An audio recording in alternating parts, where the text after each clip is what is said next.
BD news নেটওয়ার্কের আজকের প্রতিবেদনে আপনাকে স্বাগতম। মাদারীপুরে আওয়ামী লীগের এক নেতার বিরুদ্ধে গুরুতর অভিযোগ উঠেছে যে তিনি স্থানীয় বিএনপি নেতার নাম ভাঙিয়ে একটি পরিবারের বাড়ি দখল করেছেন। ঘটনাটি ঘটেছে মাদারীপুর সদরের শহীদ হারুন সরকে। ভুক্তভোগী পরিবারটি নিরাপত্তাহীনতায় ভুগছে এবং স্থানীয় প্রশাসন থেকে কোনো প্রতিকার না পেয়ে এখন বিচারপ্রার্থী।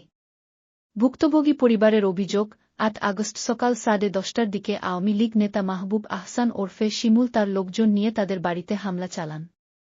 শিমুল স্থানীয় বিএনপি নেতা মুরাদের নাম ভাঙিয়ে এই কাজ করেন বলে অভিযোগ করেছেন পরিবারের সদস্যরা।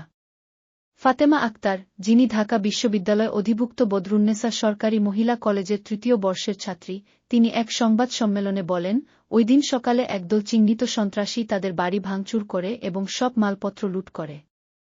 ফাতেমা এবং তার মা রাহিলা বেগম সেই সময় অন্যত্র ছিলেন, কিন্তু প্রতিবেশীদের কাছ থেকে খবর পেয়ে ঘটনাস্থলে ফিরে আসেন।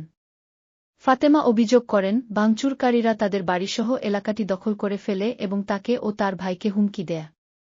ফাতেমা বলেন, থানা তখন পুলিশ শূন্য থাকায় তারা সেনাবাহিনীর কাছে সহায়তা চান। সেনাবাহিনী ঘটনাস্থলে পৌঁছে শিমুল ও তার লোকজনকে কাজ বন্ধ করতে বলেন।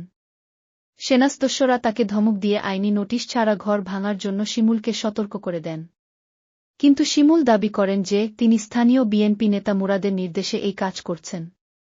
পরিবারটি আতঙ্কে দিন কাটাচ্ছে এবং তাদের দাবি, স্থানীয় প্রশাসন থেকে কোনো সাহায্য না পাওয়ায় তারা এখন বিচার চাইছেন।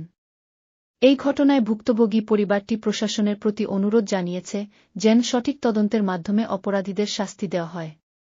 এটাই ছিল আমাদের আজকের আপডেট। নতুন খবর ও বিশ্লেষণ পেতে বিডি নিউজ নেটওয়ার্কের সাথে থাকুন। চ্যানেলটি সাবস্ক্রাইব করতে ভুলবেন না। ধন্যবাদ।